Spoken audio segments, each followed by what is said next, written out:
Music is the essence of life. A painting or a sculpture can be felt and held, but music cannot. Despite this, music embodies life in all of its facets. There's no other art form that can express and instill emotions with such finesse and nuance so as to truly replicate life in its greatest sense. For this reason, music has found its way into all gatherings of people. Be it at a funeral, a wedding, or a soccer game, rhyme and rhythm burrow themselves into the folds of every life on this planet and beyond. Music is life quantified. Music, like life, has to be protected, and often without words, others must speak for it. Chorn Pond takes up the call and defends music with his life. Growing up in Cambodia, Chorn Pond's family owned an opera company, and he was exposed to many forms of art. In 1975, at the age of 9, Chorn Pond was taken to a prison camp away from his family by the Khmer Rouge. He learned flute in just 5 days from a master, and he plays flute to this day.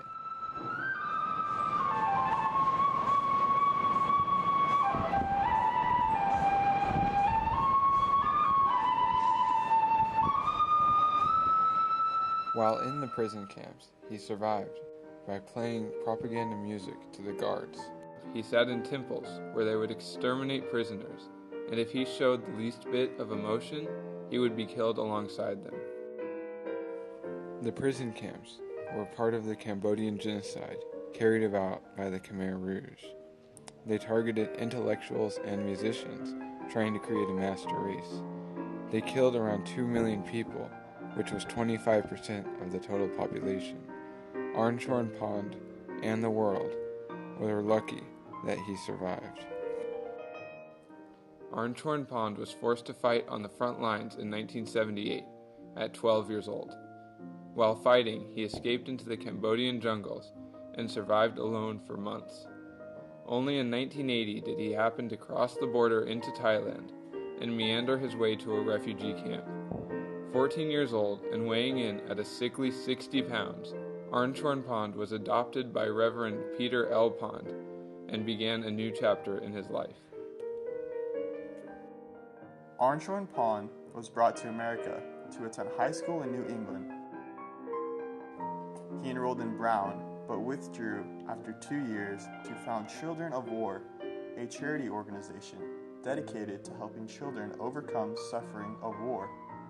Chorn Pond returned to the refugee camps where he was saved and found other master musicians just barely still living. He set out to preserve Cambodian music and culture forevermore.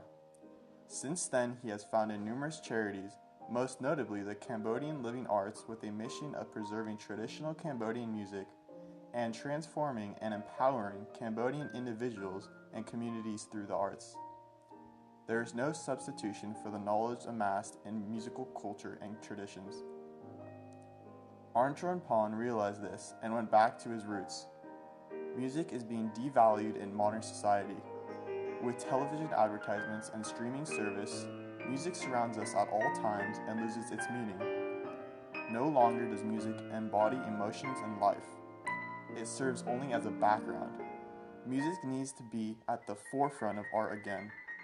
Chorn Pond works for the school, and the rest of us must also pick up the torch to preserve our musical intelligence. Music allows us to reconnect to our humanity and rediscover our own being.